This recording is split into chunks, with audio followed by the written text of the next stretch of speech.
Right, can you please put your hands together for Carl? Carl Bell.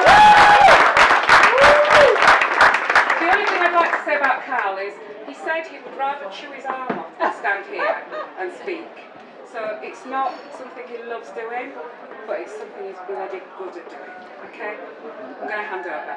Carl.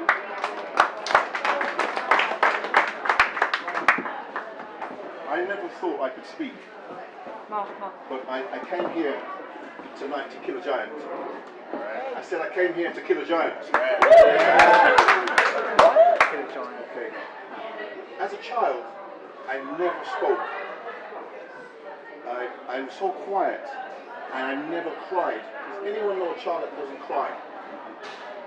I don't think so. I never cried. And I was so quiet, my friends came to the house and said, you need to take Carl to meet some other children so we can learn how to cry. You laugh, but it's true. I didn't cry.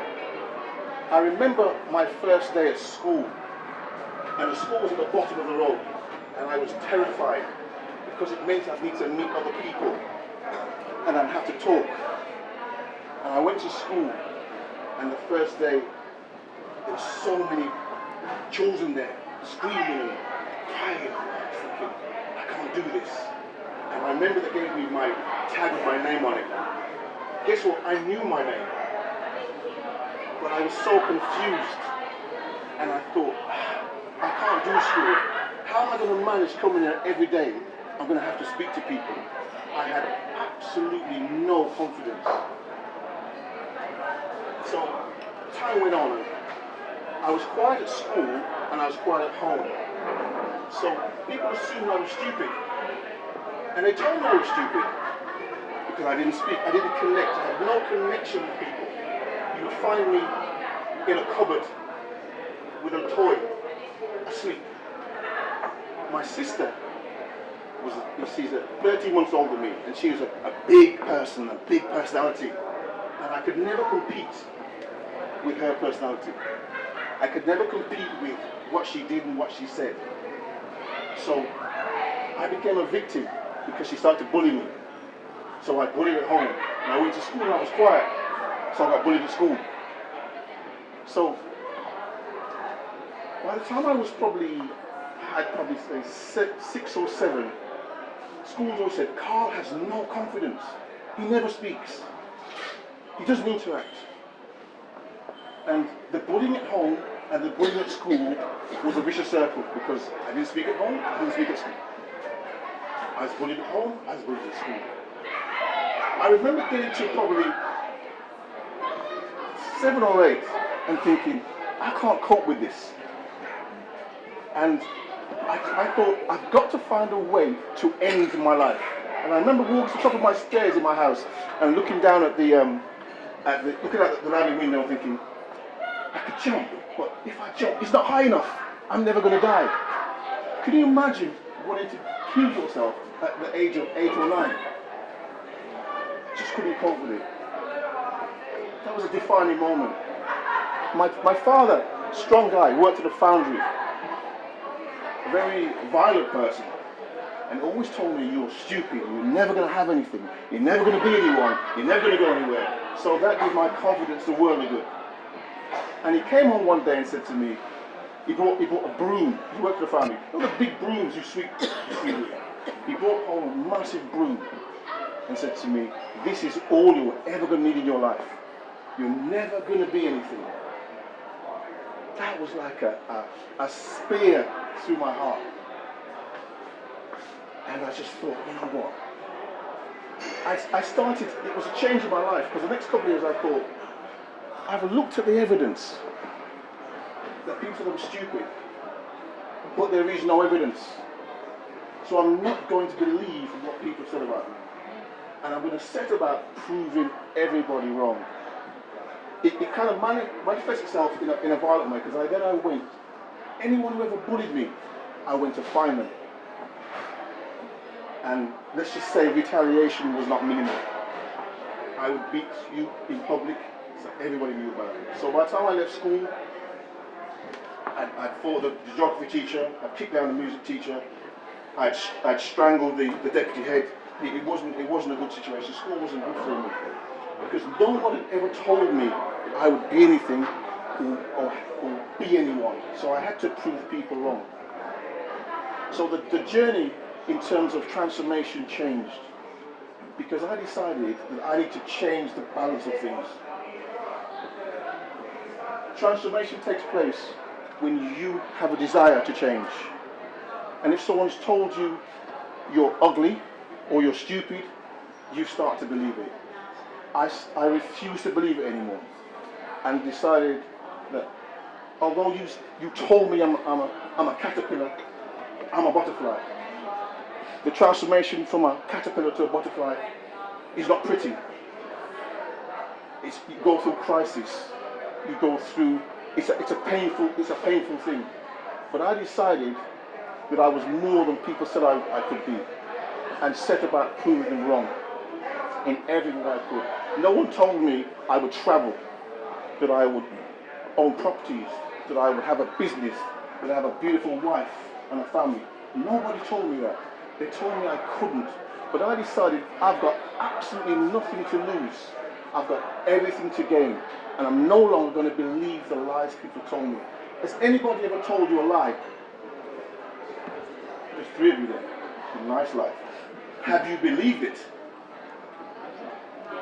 You realize a lot of us have formed our whole life on a lie that was being told by somebody else. I decided to rewrite that book of that lie and change my life and start believing in me. Start believing that I did have a voice, that I could speak, that I had something to say, and people would be interested in hearing it. So you're listening to someone who never spoke, never cried, was told they were hopeless, and would never be anything. And I'm sure there's someone in this room that's had an experience where they'll be told that they are not going to be anything. Has anybody ever watched the film Lion King?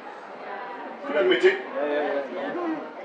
Who's the king lion in Lion King? Mustafa. There's a line in there that I never forget. Mustafa said, "Simba, you are more than you have become." And I decided, no matter what people told me, I was more than I've become.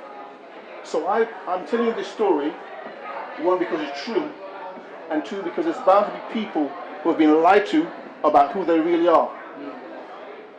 So the key things, what people say about you is not that important. What's important is what you say about you.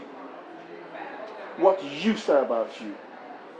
Don't let anybody keep you in a lie or the victim of what they have said about you.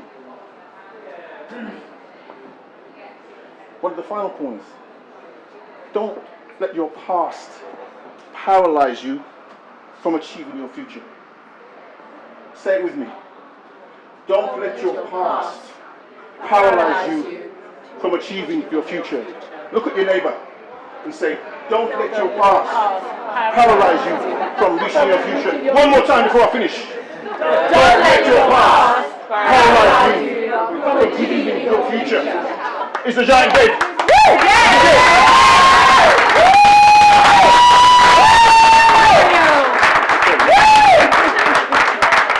Kill that giant. I can see me doing a dance all this way. My question is about your growth. So you said, you went from someone who didn't really say much, didn't really cry and stuff like that. How did you manage to build emotionally, and did you find any balance between being a very stoic person, especially for a man? Because I don't know if it's a general thing, but obviously what I meant just told to be strong, you have to firm it, and it just is what it is. We don't cry, we don't show too much emotion. So how did you find your emotional growth as you transitioned into basically? I don't know if there's an easy answer to that, because it's a process. Change takes place, transformation takes place over a period of time. I decided I wasn't going to take it anymore, and bit by bit started to believe more in me. It's not like you can transform yourself by top up your Oyster card, going up the West End and coming back again. You're still the same person, but you've got to keep. I had enough of. I got uncomfortable with what people said and decided there's more to me than you say about me. And no matter how much times you knock me down, I'm going to refuse to believe what you've told me. Because inside me, I believe there's something else. So it's almost, I blocked out whatever anybody said and just single-mindedly went for whatever I wanted. So no matter how much times I was knocked down, and it still happens, I don't care what people say about me. That's their business. What I say about me is more important. So speaking to what you say about you. So my transformation came from just pushing forward and refusing to believe a lie. And we'll talk out now. You said that when you was younger, you didn't cry. Did you feel that there was no purpose to it, or did you feel that crying was seen as weak? It's just an emotion that never developed. And I became numb to things happening around me. So people would die and I wouldn't cry. I just refused to let that emotion in, which was probably a bad thing. So it was strange. I don't know. I was a child that just didn't learn how to cry. Nothing kind of fazed me. Probably because I never connected with anything. So if you don't connect with anything, then there's no emotion. I just didn't connect. So there was me and me. Although there was my whole family, they were somewhere else. So as it's a difficult way to answer it, but I just didn't connect emotionally. So and growing up as a young boy, you know, don't cry, toughen up, and all the rest of it. So that just compounded it. So it just never happened. So when was the first time you cried? What made you cry? Or when did you bawl? The first time I really cried, that I remember crying, was on the 26th of January 2004. I remember it. I went to church and I accepted Jesus Christ in my life as my Lord and Savior. And I cried and cried and I couldn't, I thought, what have they done to me? You know, what's happened? And I went home and cried, and then I cried in church, and since then, a chain was broken. Something changed in me. Something that had been tied up in me probably all my life. But that was the day that I got released from it. So.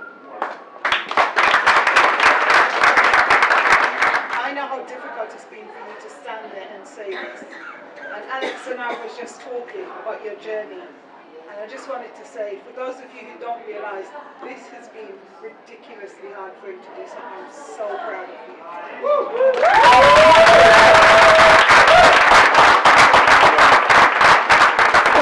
It's about that space where you come on and you break the chain that holds that keeps that story true.